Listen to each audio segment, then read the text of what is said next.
to ensure nobody gets lost on the tour, let's take a look at a map of the Hellbranch Meadows project area. You can see on the right side of the property a dark blue line which indicates the original stream corridor, with black power lines running overhead of it. The lighter blue color is the newly constructed stream channel, and the orange area around it is floodplain restoration area. The dark green color is where we've restored forest, and the light green color is where we've restored prairies. The yellow colors are where new wetlands have been built. The red line that's running through the middle of the property is a seasonal tributary that feeds into the Hellbranch Run. Now that you're oriented, please sit back and enjoy your tour. Hi everyone, I'm Kyle Wilson, Conservation Program Manager with Franklin Soil and Water Conservation District, and I'd like to welcome you to the Hellbranch Meadows.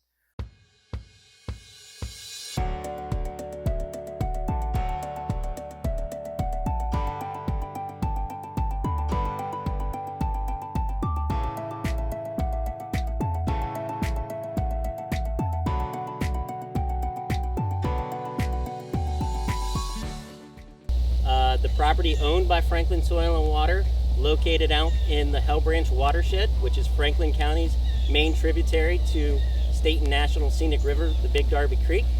Over the last few years, we've had the privilege of seeing a large-scale stream restoration take place here using funds from the Ohio EPA's WRRSP program, and we'd like to talk to you a little bit about that project here today.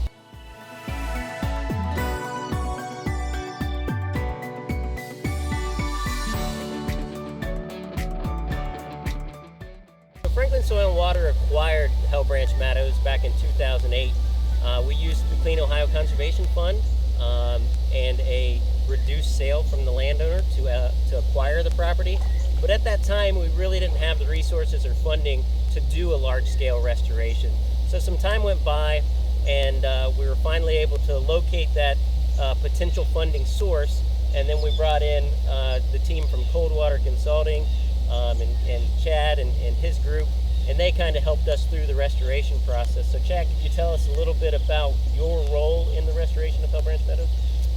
Yeah, so we were very excited to be involved with this project. It's definitely one that has been very rewarding, come with some challenges, that's for sure as well. A few. But yeah, the Water Resource Restoration Sponsorship Program is one that sets out to remove impairments to the aquatic life uses in streams in Ohio. So the main goal here was to improve the main stem of Hellbranch Run itself, and along with that came improvements to the floodplain and the riparian corridor, and also the intact uplands that are beyond as well, to restore a more healthy, full riparian system.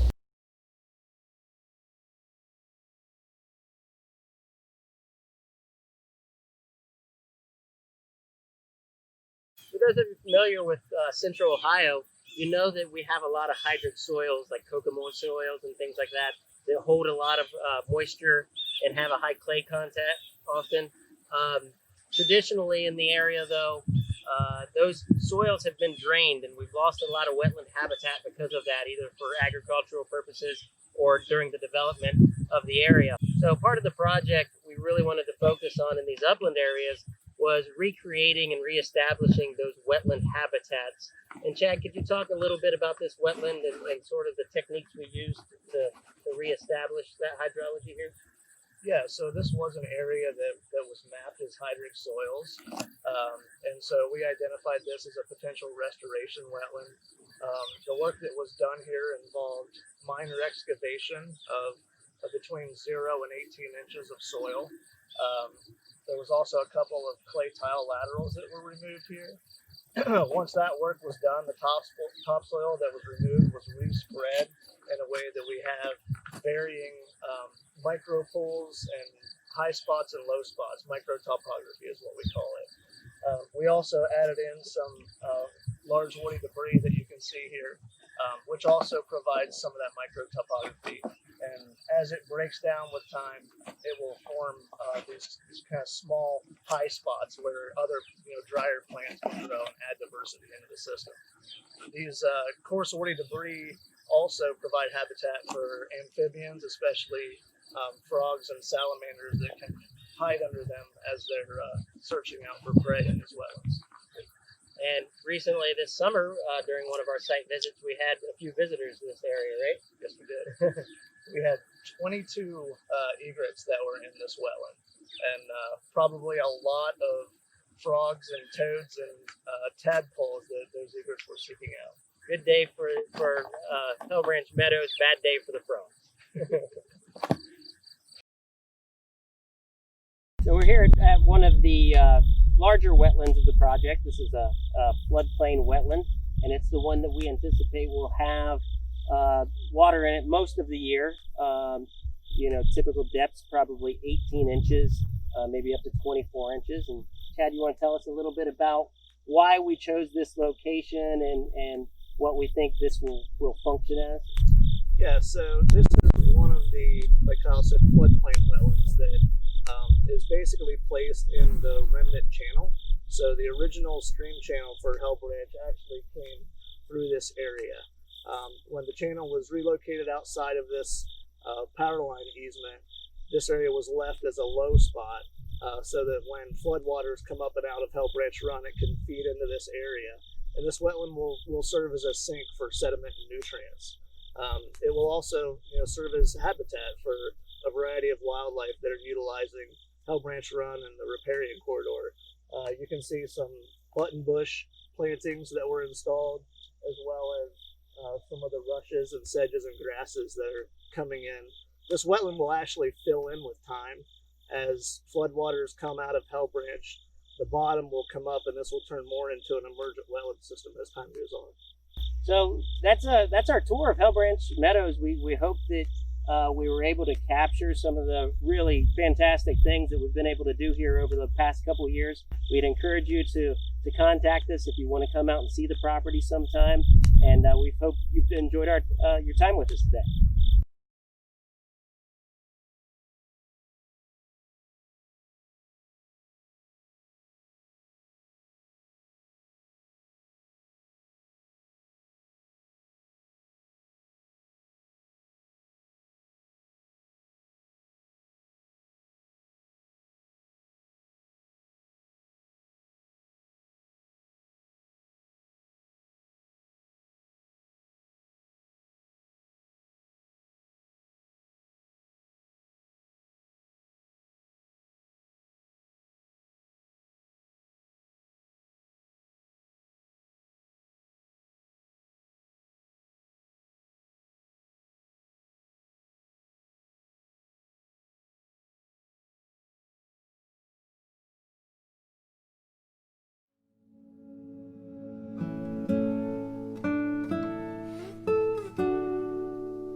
August. I'm in a vernal pool here in Central Ohio. This is a really high quality vernal pool, category 3, which means it's got the one thing we're not seeing in this wetland right now is any water.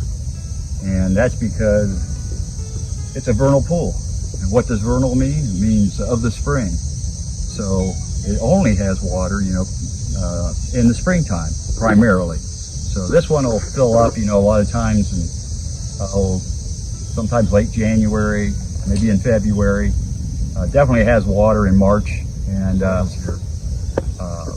but we were out here in the March when the amphibian breeding was going on, and you can look around and you can see here that we've got a lot of really mature trees. We've got a lot of maples, and then we also have a lot of the button bushes I was mentioning.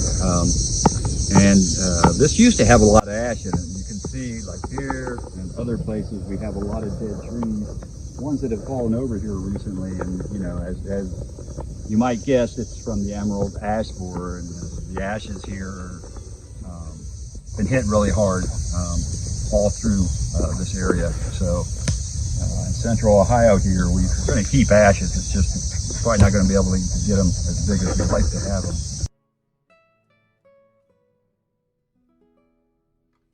All right, when we were were here back in March, this is about where the water was. You can kind of see the line here where the leaves are all stained and gotten kind of a dark blackish color to them. So it was, you know, even in these areas, we probably had about a foot of water. But out in the deepest parts, it probably was about 3 foot. And this provides some great habitat for amphibian breeding. This pool gets, well, let's see, what all do we have here? Spotted salamanders, Jefferson salamanders, smallmouth salamanders. We also get wood frogs here, and then we've got, you know, spring peepers and western chorus frogs and leopard frogs. And gray tree frogs, of course, a little bit later in the season. So it's pretty loaded vernal pool, very nice. And you know, not only does it you know, make it on its amphibian community, I think the plants you see here are, would no doubt put it in a Category 3 status as well. You know, the vernal pool wetlands, the hydrology of them is really interesting. As I mentioned, they fill up in the spring, and you know, but they do dry up, and that's important because that keeps the predators out.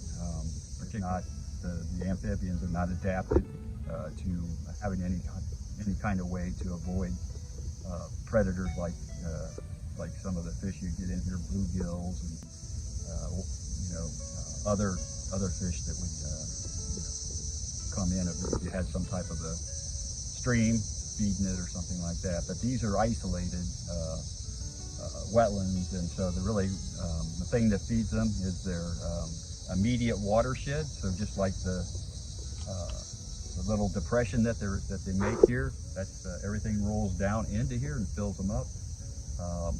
There's also a little bit of groundwater going on here. We have a series of wetlands here, and if we headed further south this way, it rises a little bit, and then the last wetland in the series, there's 4 of them, has a groundwater source, and it actually like bubbles up from below, and then they've actually, all 4 of the vernal pools get connected during the early part of the year, but that ends, and then they just are holding water, and you know, so that goes on, but they definitely hold water long enough for all of the amphibians that I mentioned to have enough time to lay their eggs, have them hatch, have their larvae develop, and metamorphose into adults and leave the pools before they dry down.